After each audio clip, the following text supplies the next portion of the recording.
This is NBK, nothing but Knicks. When Sim passed the assist, you know that it's #1 show that breaks down the game. If you can't play defense, stay out my way. Dribble the ball, come down the lane. 5 seconds on the shot clock, who gon' win us the game? You wanna hear Nick updates and trade rumors? Post-game reviews, this the place you tune in. So tell a friend just to keep the ball moving. Like the page if you feeling the movement. Every game we coming to win. Give us a sub like a player that came off the bench. This is NBK, nothing but Knicks.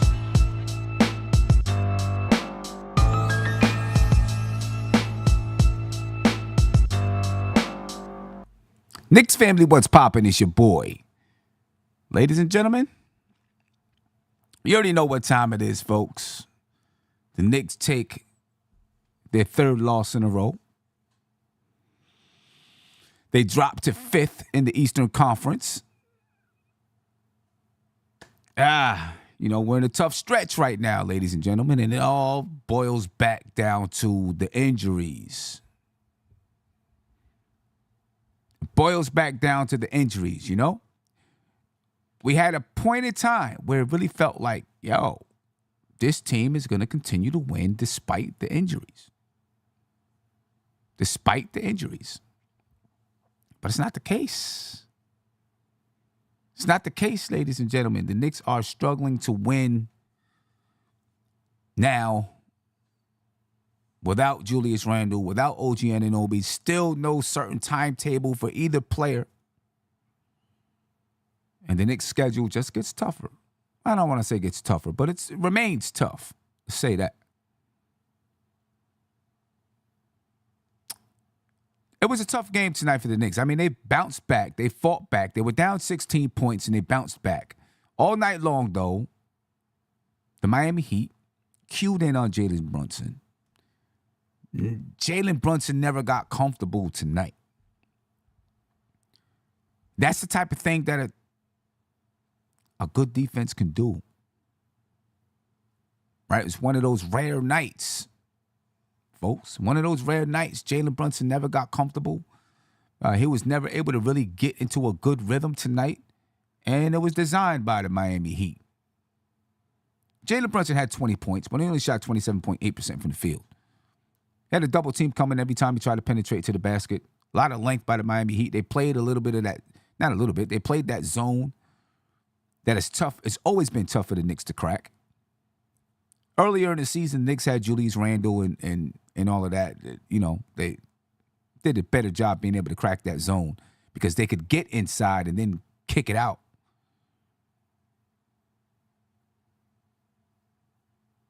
Not so tonight. The coolest said Jalen is gassed. He might be gassed. He's had to carry so much of the load. It would make sense that he's gassed. You know what I mean? And what can you do about it? For the Knicks to have a chance to win basketball games, they need Jalen Brunson out there on the floor. You know what I'm saying? With this current team, with the team as we have it right now, with the injuries to OG and Randle, without Jalen Brunson, the team is probably a lottery team or something. So they need Jalen Brunson out there on the floor to compete, to stay playing at a high level. And when you start playing against consistent playoff teams, those holes begin to show up when you're missing players. And I seen Sean Richardson said, Tom Thibodeau ran the guys into the ground. No, injuries ran the guys into the ground, if that's what you want to say. I don't even think it's that the guys that ran into the ground. Maybe Jalen Brunson is tired. I will say that. But everybody else that's out there, I just feel like you can only go so long playing overachieving or playing above a certain level. Sooner or later, you're going to fall back down. The pendulum is going to swing back the other way. So I really don't think it has to do with the guys, he ran them into the ground. You have an all-NBA player out. One of your best defensive players out. You know what I mean? The Knicks scored 99 points tonight.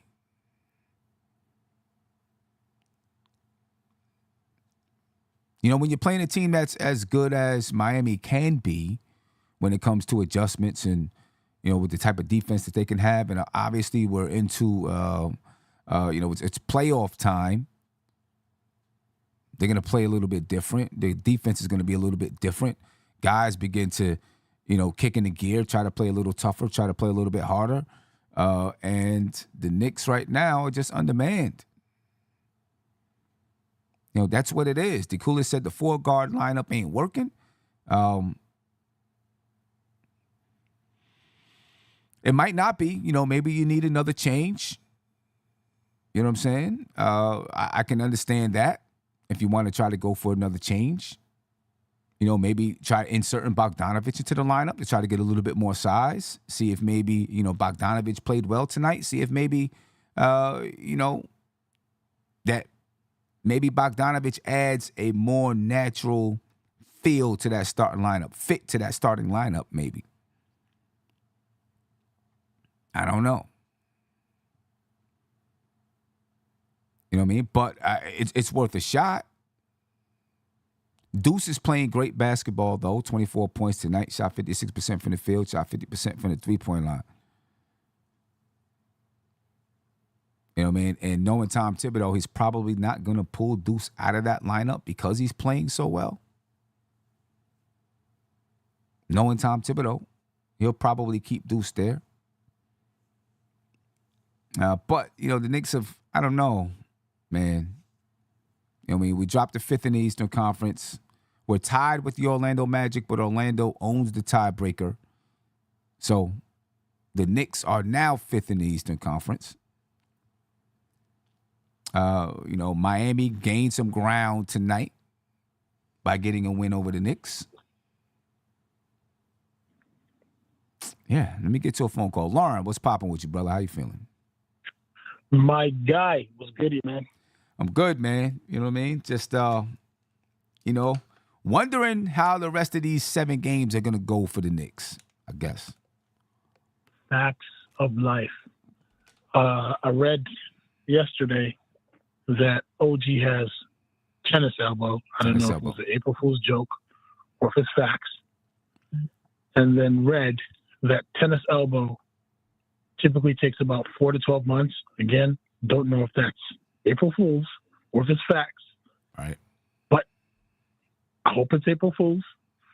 You know, I think I've heard other chatter that most likely he's on his way back soon, but they don't want to force anything. Right. And that came from Woj. We should see him either right by the end of the season or right at the beginning of the playoffs. Yeah. That came from Woj. Don't know that came from Adrian Woj. That came from Adrian Wojnarowski. That the Knicks just, you know, that we should expect him to be back, but not, you know, rushed. Right. They don't want to rush him back. They want the soreness in the elbow and the swelling to be fully resolved. The issue is you never know when that's going to be. Uh-huh. You never know. Right. Like what could return? Yeah. Yeah. Is it fair to say Randall's basically probably not back this season? That's what it's starting to feel like for me. I mean, 7 games left, then playoffs. What are I don't see how we. Damn, this man. And the thing about Randall's case is obviously he's our other all-star, right. But also just the depth that we can have. You know what I mean? The variety we can have works in our favor. And then watching the last couple games, I know this is wishful thinking, and Thibodeau is going to do what Thibodeau is going to do. But 2022-23 season, Shake Milton was called up to be the starting point guard for the Sixers. And he put up about 26 and 6. Like, he can facilitate. I think we should try him as the backup point guard, you know, because obviously it's now basically evident that McBride is a catch and shoot beast. He can clean the clock with that thing. And, you know, Burks still not found his groove. I know Tibbs is not going to do it. I think it's worth a try. Right. You know? Right. Oh, these losses ain't feeling good at all. I hear man. you. Ain't gonna lie. No, they're not feeling good. And this is what Tom Thibodeau had to say about Julius Randle. He said the thing for him is that he's got to keep working every day until he gets to the point where he feels confident that he can take the contact that he's accustomed to. When you look at his game and the way he plays, you don't want him to change his style of play, and I think that's important. And I think that's important too. Right? You know, we don't want Julius Randle coming out here and shooting threes and staying away from the paint. That's not going to help. We got enough guys shooting threes. The whole purpose of Julius Randle on this basketball team is to be able to collapse the paint. So if he's just out there shooting threes, it's not going to help this basketball team. Okay, I agree with that when it's, you know, black and white. But circumstance. Chances are the first, especially in the playoffs, the first kind of contact he's going to get is going to hurt, and they're going to keep attacking what hurts the most. Right. So, I mean, it's possible because he's not a terrible shooter. The guy can shoot for a big. He's a pretty good. He was in a 3-point contest. I mean, he didn't do the best, but he can shoot the ball, you know? And I think that actually will work if he's willing to do it, if Thibodeau's willing to do it. That could work in our favor to change up how he uses Julius Randle. I do agree, though, Julius Randle's preferred style and one of his best styles of play is that bully ball he plays. But if you watch, New Orleans, the way they use Zion, it's not necessarily that he's getting into contact in the paint. He's kind of just running downhill. It's something that we can use. I mean, there's ways around it if we just need the bodies. It doesn't have to necessarily play exactly how he likes to play. No, I understand that. I definitely understand that, needing the bodies. I mean, you know, it sounds as though, you know, whenever he feels confident, he can come back and play. That's what it sounds like. The rest of it, he says, and so the thing, what I've learned about Julius Randle, that I didn't give him credit for, and I forgot about this. I wore my Knicks hat. I live in Los Angeles, obviously. I wore my Knicks hat to the post office, and the guy at the cashier was obviously a Laker fan, so he sees the hat.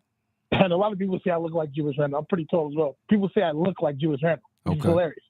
But he started talking about Julius Randle. He says when he was Laker, the one thing that they knew as Lakers was he's probably going to do something and fumble. Like they had a specific perspective of Julius Randle, and he says he couldn't believe how far Julius Randle has come. But the one thing that he reminded me is like, look, he's one of the people who took Kobe's lessons seriously. Right. And what I didn't realize about Julius Randle, I've given him credit when you saw him lose weight from what he was to what he is now. The dude obviously is dedicated. I've seen off-season, you know, workouts. We've seen him become a 3-time All-Star as a Knick. Obviously, the dude is a monster. I didn't realize how much of a monster he actually is. Like he's unapologetically Mamba mentality. He really goes that far in. Dude is focused. I know if he's able to play, he won't let his discomfort take him away from getting on that court. You know, so if it's sounding like when he's confident, he is willing to, like, he can play, that means to me, judging from what I think he is, he will show up, you know. Right. It's just what will he show up as if he's actually able to play. Right. You know what I'm saying? Yeah. You know, man, I hope that's the case. You know, I mean, that's what it sounds like to me, right? The report, this is from the New York Post. It says, in his long recovery, Randle has been stuck on light contact with pads for about 1 month as he recovers from a dislocated shoulder sustained in January. Right? So, you know, that's basically where it is with Julius Randle. And remind me about because I've read different things about dislocated shoulders. Usually it sounds like an easy fix, pop it back in and you go, but I've heard it could actually be a lot worse than it sounds. Like some ligament tears or whatever the case may be. I'm not too familiar with what Julius is specifically. Is it one of those? I don't know. You know, I haven't read any reports about ligament tears or anything like that. I know, you know, with some of the things that I watched and read, you know, they talked about the severity of, your shoulder being popped out or dislocated shoulder has to do with those ligament tears and how much damage is done. Yeah. You know what I mean? I think it really has to do just from what it sounds like. The way Randall plays, he uses his shoulder to bang, to push people back, to bump players back, to get his rhythm so he can step back and shoot or, whatever it is. And he must still be experiencing pain when he does it.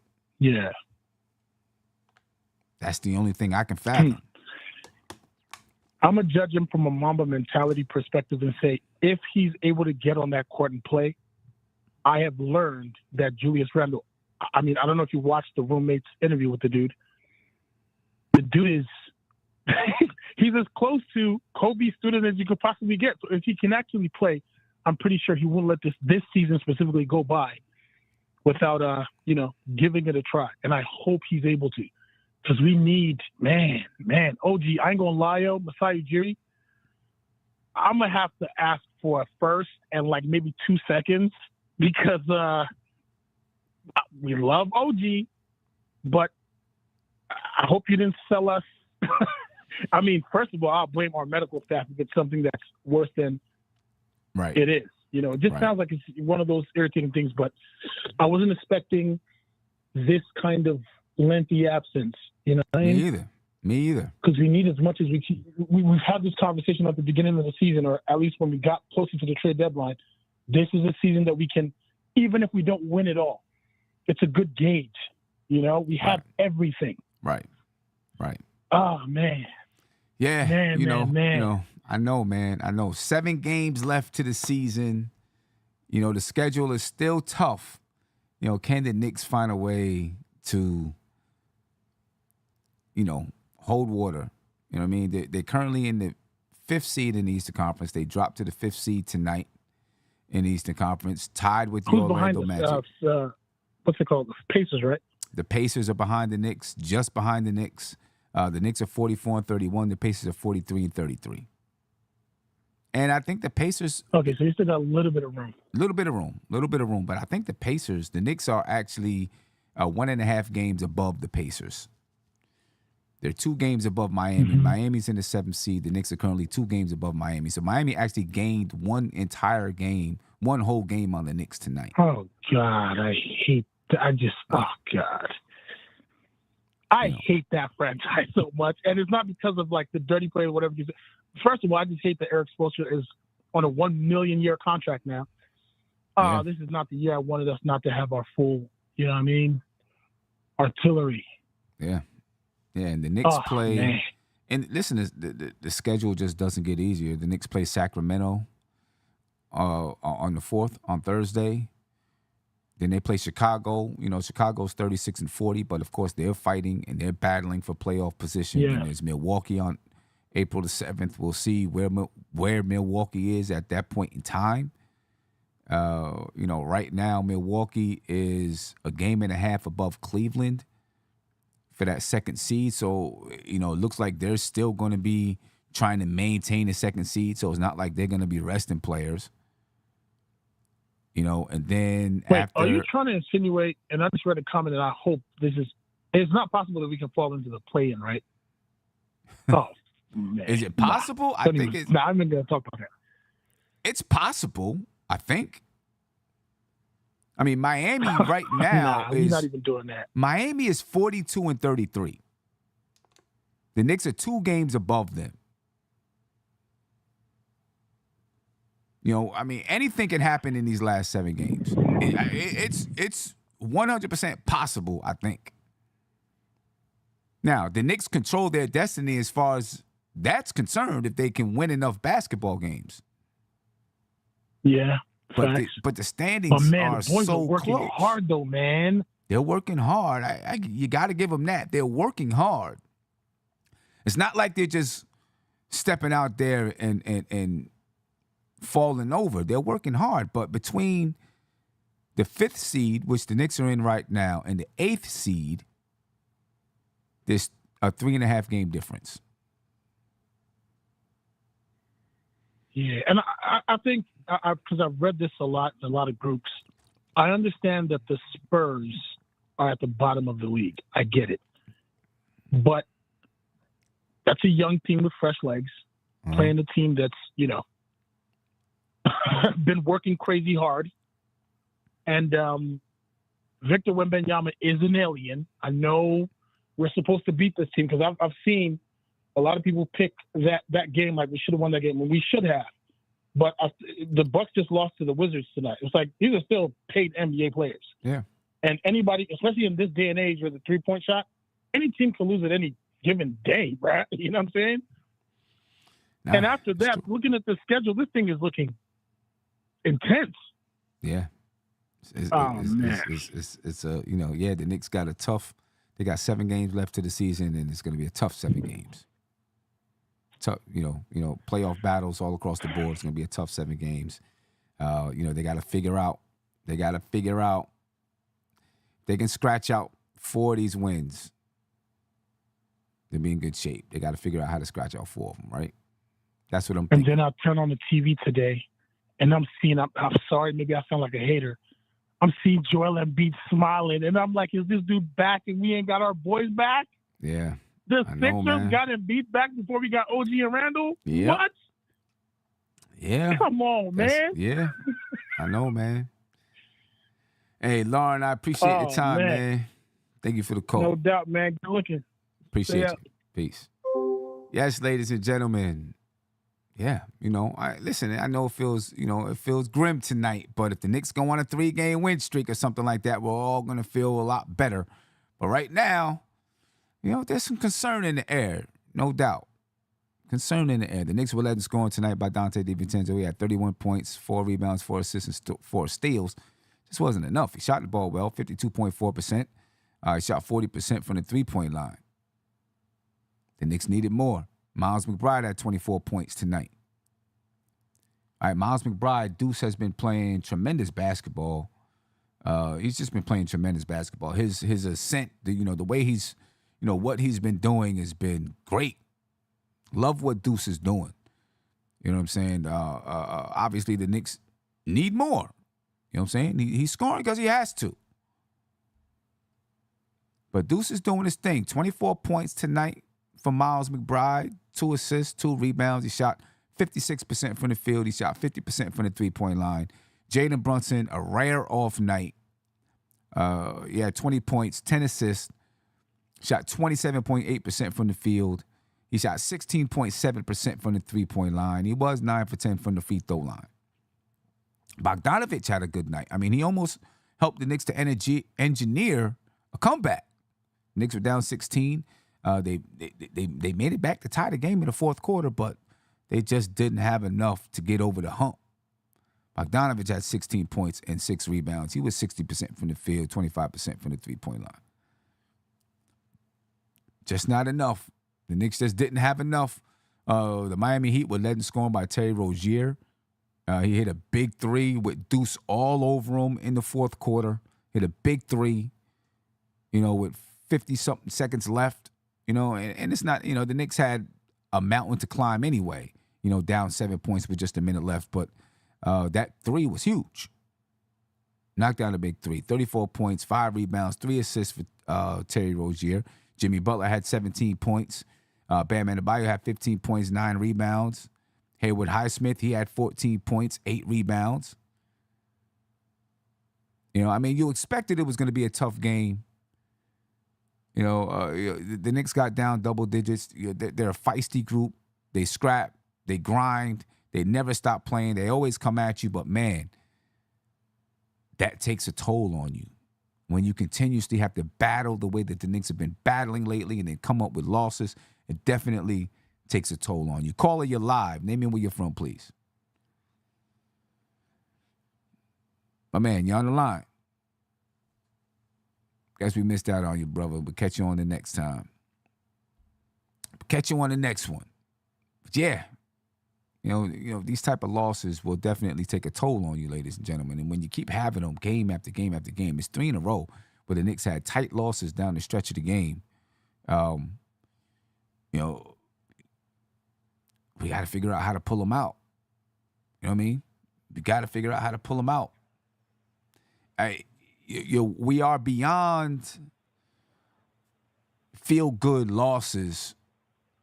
I know, the team is playing undermanned and things like that, and you can look and say, well, look, they don't have these guys and these guys, and they're still competing with best teams in the league. That's all fine and well. That's cool, but you know what I'm saying? This is not the time to, feel good about a loss. This is the time that, we got to pull these wins out.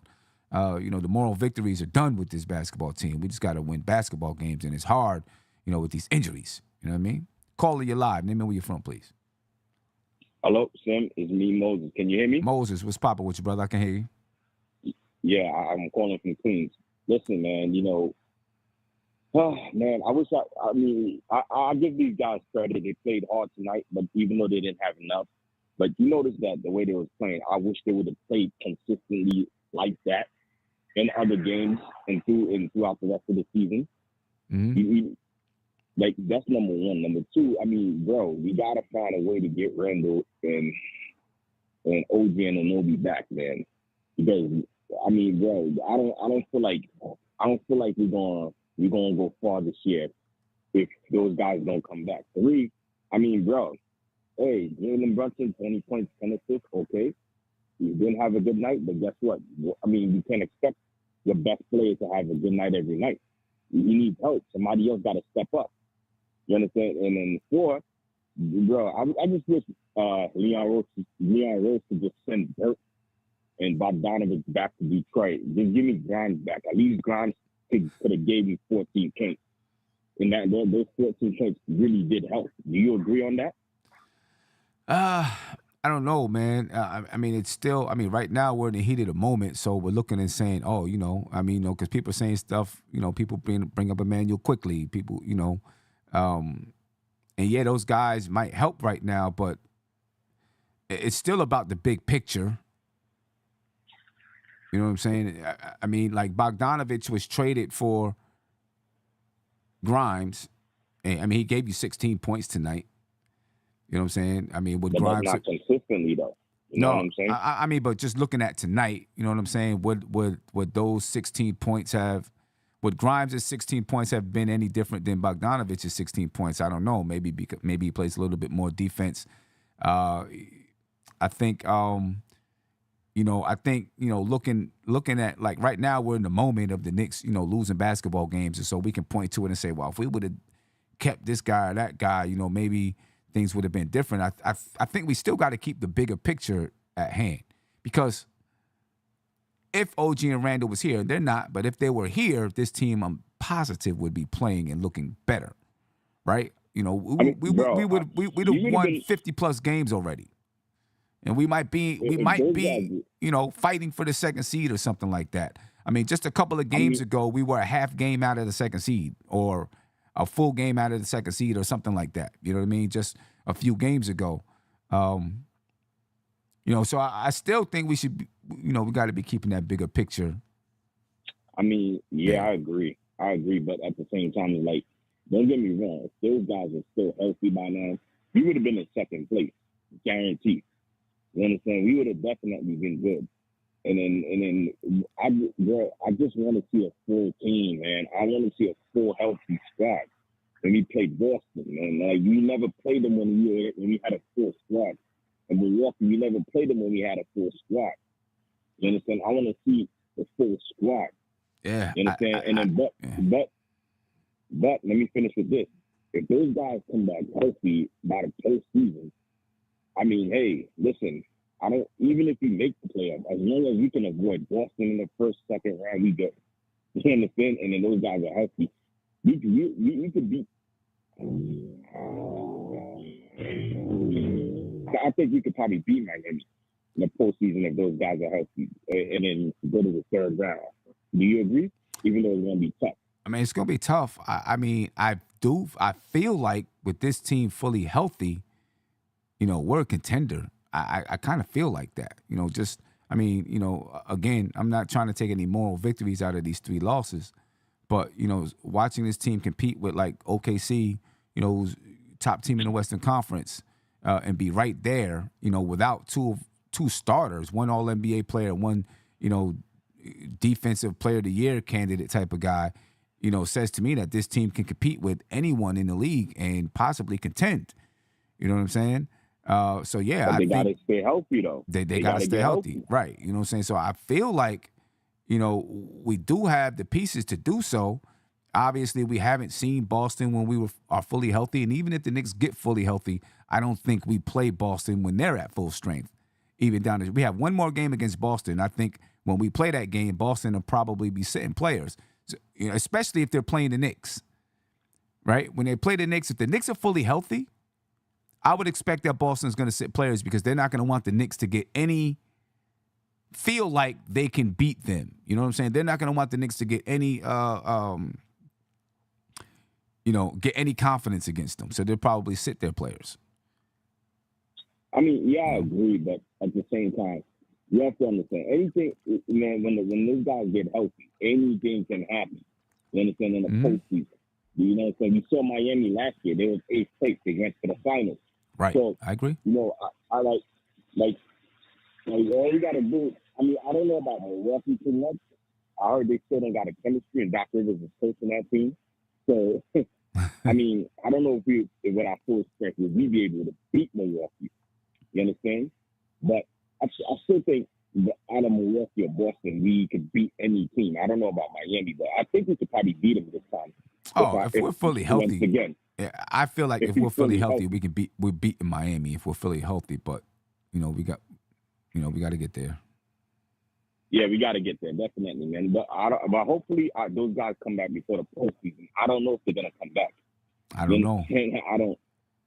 It's getting scary. And when they come back, the question is, are they gonna be in game shape? That's another question. Right. Exactly. You know what I'm saying? I mean, I would expect Julius Randle to be in pretty good shape. You know what I'm saying? But Tibbs got to monitor his minutes, though, man. Tibbs can't be overplaying these guys, man. Yeah, I mean, I don't know. I mean, right now, the Knicks are a deep team when you have OG and Randle. Without OG and Randle, they're not as deep as we think. So, he's trying to play guys that's going to get the job done. Yeah, Alec Burks ain't getting the job done. So, I'm pretty sure Leon Rose, like with Alec Burks, if he continue to play like this, chances are, if he's not giving you nothing right now, then chances are next season he's not going to give you anything. But so that means that Alec I'm Burks pretty won't sure be here that's next the year. case. Huh? Alec Burks won't be here next year.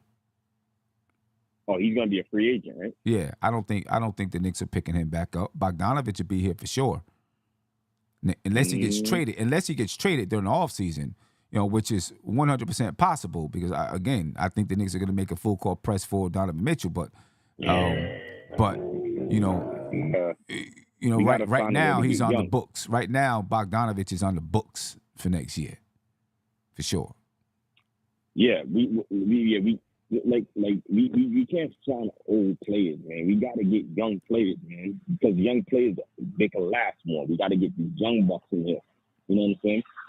But then again, you notice that in the league, there's no point guard that could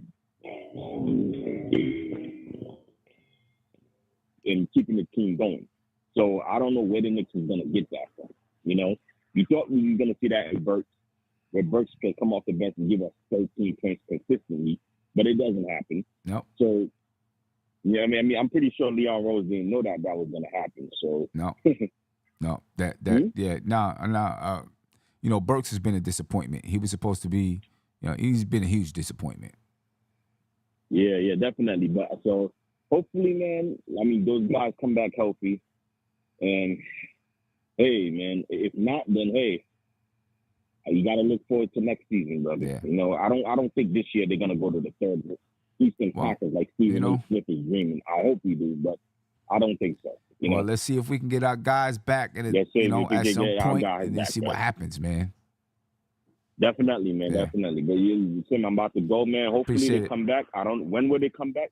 What they should do, they should make those guys come back at least 3 games before the playoffs. I mean, monitor their minutes. Yeah, I hear you. I'm hoping they come back as soon as possible, but we'll see. Yeah. But Moses, I appreciate it, bro. Appreciate your time, man. Care. Peace. Yes, ladies and gentlemen, the Knicks tonight, they get out rebounded 39-30. 30 rebounds for the Knicks tonight. They get out rebounded 39-30. Miami 24 assists, the Knicks 25. 11 steals for the Knicks, 5 for Miami. 2 blocks for the Knicks, 4 for Miami. 14 turnovers for the Knicks. Miami had 17 turnovers, but they just did more things better. They shot better from the three-point line. They shot better from the field overall. The Knicks shot 46.1%. Miami 48%. The Knicks 35% from three. Miami 44% from the three-point line.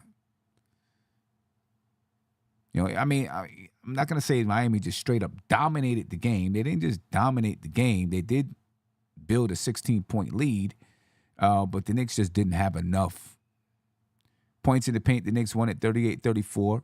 Second chance points, Miami 11, the Knicks 7. Fast break points, the Knicks had 14, Miami had 9. When it comes down to it, man, Miami played really, really good defense on Jalen Brunson. And besides the statistics and the numbers, it changes the Knicks game, right?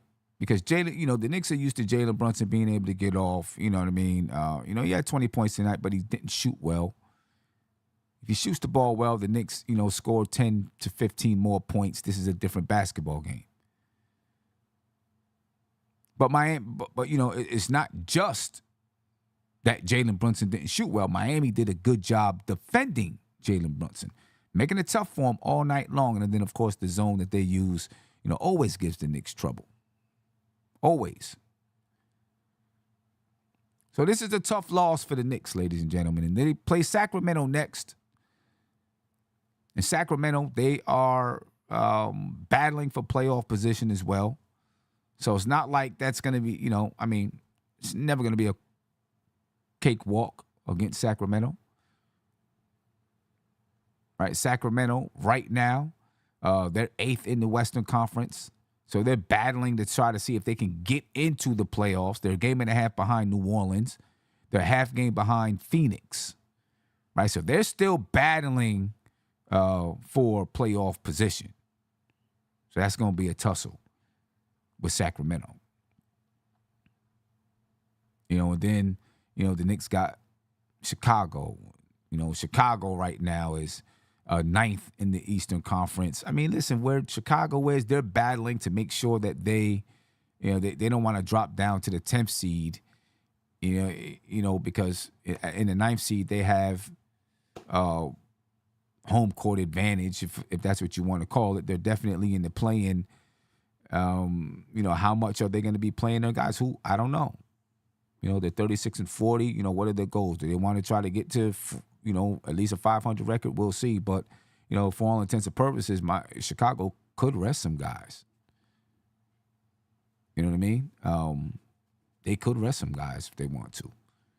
So we'll see where Chicago is and what their thinking is at this point.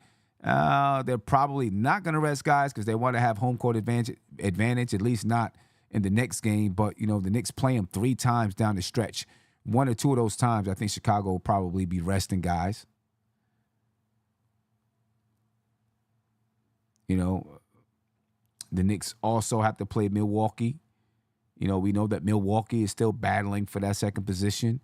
When the Knicks play Boston, I think Boston might be resting guys. Brooklyn, that's the last game of the season for the Knicks. It might mean something for the Knicks. Probably won't. It was not going to mean anything. None of the games right now really mean much for Brooklyn. So let's see if the Knicks can hang on. With some teams that could possibly be resting players, maybe the Knicks can hang on. Hang out to this fifth seed, maybe move up to the 4th seed. They're still not that far behind the 3rd seed, but right now it's about hanging on. You know what I mean? Caller, you're live. Name me where you're from, please. Hey, how you doing, Sam? It's Brooklyn Butch. How you doing? Brooklyn Butch. What's up with you, brother? How you feeling? Yeah. You know what I mean, man? I'm holding on, man. Watching another tough loss, So, yeah, it was a tough night. Definitely a tough night. Yeah. I thought right at the end of the game, I thought Tibbs, he kind of made a bad decision. When he pulled Bogdanovich out, and then all of a sudden he put Hart back in, you could see, that was their, the score. And he was playing fairly good defense and getting some rebounds. Yeah. He was finally playing like Should have kept Bogdanovich in the game. I just thought those. He should have kept Bogdanovich in the game. That was a bad move. Yeah. Bad move. Bogdanovich sometimes it just doesn't seem like a heartbeat. It just doesn't seem like he has the heartbeat of the team at times. Or the game, I'll say. Of the game. It's always those it's always those in-game adjustments that gets tips. Always. You know what I mean? He's looking through a different lens or something. Yeah, he has his regimen. I don't get it. He has his regimen. He has his substitution schedule. That's been the biggest. Two things have been the biggest downfall for me with Thibodeau. And I like Tom Thibodeau, right? Everybody knows that. But two things have been his unwillingness to expand the defense, use some zone, and do some things like, just be a little more versatile defensively because we got the players to do it. And then those in-game adjustments, little things like that. Bogdanovich had it going. He was playing well. Why not leave Bogdanovich out there? You know what I'm saying? He was knocking down mid-range shots. He was, juice it until it's gone. Good. Yeah, you know what I'm saying? Juice it until it's gone. You know what I mean? Yeah. I thought that was a real bad call. To me also, there has to be something going on, like behind the scenes, politically or something. I've never seen like a star. Let's just call Jalen Brunson for what he is. He's a star, a superstar. And you know what I mean? In those aspects of, what as we judge it today. Did you see the play where Caleb Martin came down forcibly through a critical elbow? I've never seen something like that. And then where, no call at all. I mean, he threw Jalen Brunson almost into the second or third. There were seats back there, and no call. Yeah. Like Mike Green, spoke about it. This officiating, it's just been hard. Nobody likes to make excuses. Nobody wants to hear somebody saying it, whining and this and that. But these things are blatant. I mean, it's just blatant. Where you're like, that has to be a call. Like even the last game, I think it was, where Josh Hart was going to the basket. I can't remember the defender's name, but he had his hand on his side, and then he swung his other hand toward the top of him, but in the paint. So once you're in that paint and you're gathering, you can't put your hands on a person like that. That's just, you can't give the excuse of incidental contact. They literally reviewed that and then said that was incidental contact. Right. That's absolutely absurd. That has been a foul. You know what I mean? I'm 55 years old. So, you know what I mean? I've been watching basketball, and the Knicks for a long time. I go back to Bernard King and you know what I mean? And we know how physical, these guys was. But still, when a guy is, advanced ahead of you, because Josh Hart was advanced ahead of him, like 2 steps or more, and the guy was just barely reaching and riding and pushing him, pushing inside. That's a foul all day. In any place, high school, you name it. It's from high school, pop, you name it. Coming up, that's a foul any day. And I said Mike Green even argued that so bad that he argued it that game. He talked about it this game as well. And I said, yeah, because it's just a foul. So I don't understand where certain times where these calls are blatant. You know what I mean? And I think with how Rudy Gobert, just went off about these dollar signs, looking at these refs and stuff like this. Something's going on. This is horrible. This shit, horrible. Yeah, I mean, it's been horrible. It's definitely been horrible across the league. We've seen so many botched calls and things from the referees this season. One of the things I'm gonna say about Brunson is I think referees aren't gonna get every call. They should get the blatant ones though, right? They should always get the blatant ones, but teams, and because it's almost like the Melo thing back in the day. Like Melo used to create a lot of contact. Brunson does that too. You know what I mean? And so I think you know, they make their money in the paint. yeah, you know, and I think teams are looking and saying, I mean, referees are looking and saying on some things that Brunson created the contact. Brunson's creating contact, you know, and so not giving them the call. And then teams, I think, are trying to play Brunson physical and make him have to work harder and harder and harder. I think they know it's very, very hard to stop Brunson, right? But I think they also know that he has to work hard to get his shots off. And so they're like, make him work and work and work and work and work. Make it very, very hard for him to get his shots off. And so teams are fouling him on every possession, sometimes 2 and 3 times on a possession. You know, and the refs ain't going to call everything. And I think that's something that teams count on, that the refs aren't going to call everything. And they're going to send 2 and 3 different defenders at Brunson and telling them all to play him physical. Oh, yeah. Yeah, it's a tough call. Which means he's going to get longer guys, he's got wider guys. Yep. It's terrible. And that means Brunson's getting fouled on every single possession, but the refs ain't going to they're not going to call everyone. Yeah, but some of these disparaging differences, like, you know, did you look? I looked it up, and I believe there may have been one other player where a guy scored 60 points or more and only went to the foul line. What does he go with, 4 or 5 times? The average person, when you look it up, even like Melo or what's their name, they went to the foul line like 15, 16, 17 times. Yeah. You know what I mean? So it's just, some of these things are weird. You know what I mean? For a guy that, you know what I mean? Like, he's not truly just a 3-point shooter. That's not how he, you know what I mean, he lives. He lives inside, going inside the paint, inside these areas.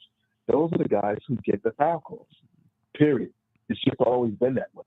And now, you know what I mean, like, you know, judging one to another, this or that. No, that's just the way it is. Michael Jordan lived in that area. We like to think that, you know what I mean, Mike was all, you know, but no, Mike lived in that area. He lived inside the paint. Mike was you know what I mean, at the end of what's his career, he trying to change his game. He was a post player and all things like that. Or otherwise, you know, Mike, you know what I mean, back in the day with the Celtics in Detroit, he was attacking the basket. You know what I mean? It's still, you know what I mean, Brunson's not a high flyer, but it's still basketball, and it's still that same approach. Yeah. So those guys got calls. For it to swing like the way this is just horrible.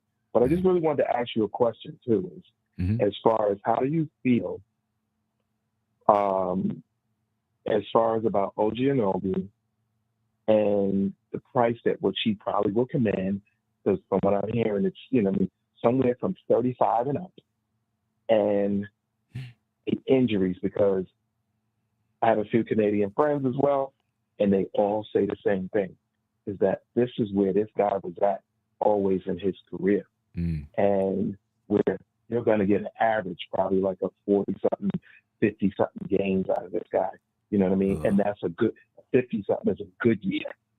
So you're then talking about paying this guy that kind of money. And this is what, you know what I mean? It's not that like some injuries are like, you know, like your fault per se, but there are people where their bodies, just no matter what, it fails them. They can be in the best shape, they can do this, do that, whatever it is, it just fails them. So what do you think about signing this guy that long term? I mean, I'd like to sign him. I think that Leon Rose and the front office, they've got to negotiate well. And I mean, this right here cannot help it's not going to help his case, OG, right? As far as his contract is concerned. Unless they had some kind of prearranged agreement, you know. So I think, you know, I want to resign him, but I think, you know, it's got to be, you know, giving his injury history. I think they got to take that into account. You know, I think I honestly would like to sign and trade him. Sign and trade him. I mean, to me, honestly, I would give him and 3 number ones from Mikhail over there with the Nets if they would do it. You know what I mean? I take an Iron Man. I take availability all day. No, I feel you. I feel you on that. Know, as opposed to what is this? Yeah, I feel you on that.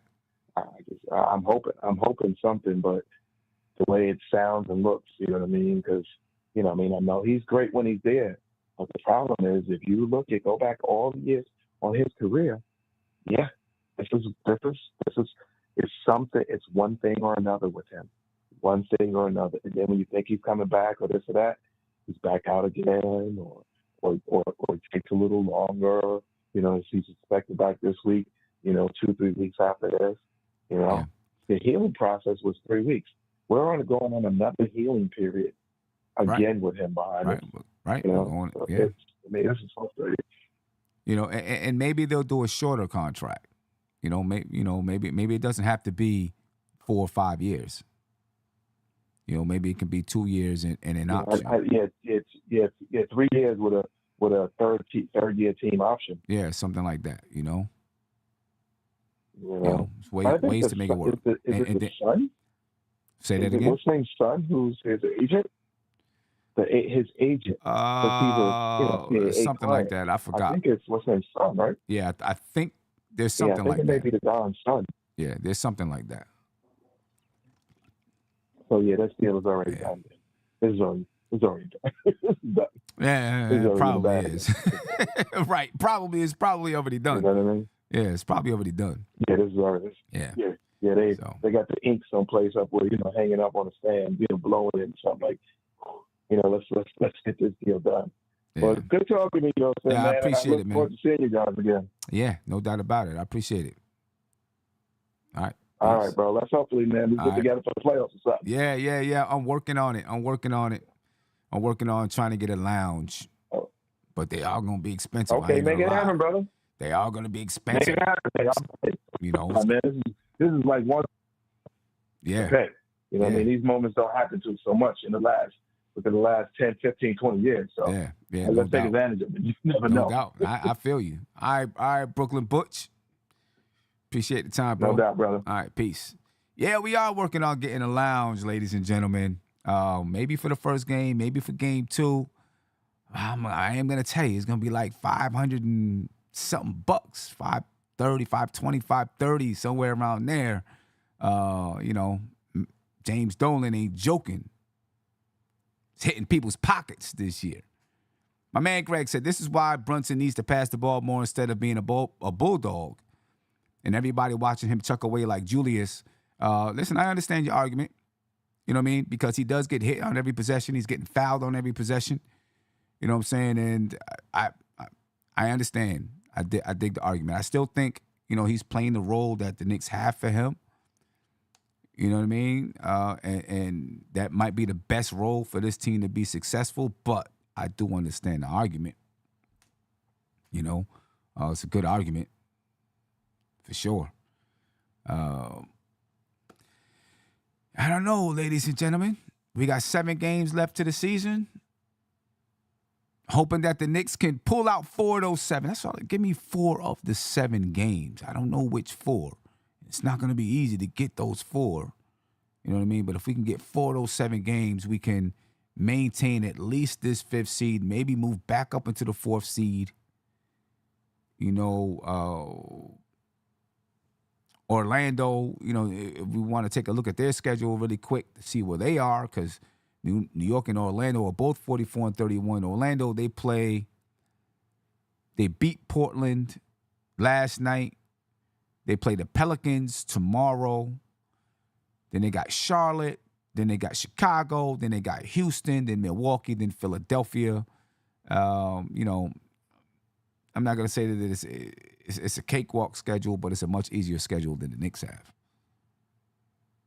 Now, when we start getting farther down the stretch, it's going to be teams, sitting players, and all that kind of stuff. Then that can change things. But for right now, the Knicks are in the pickle.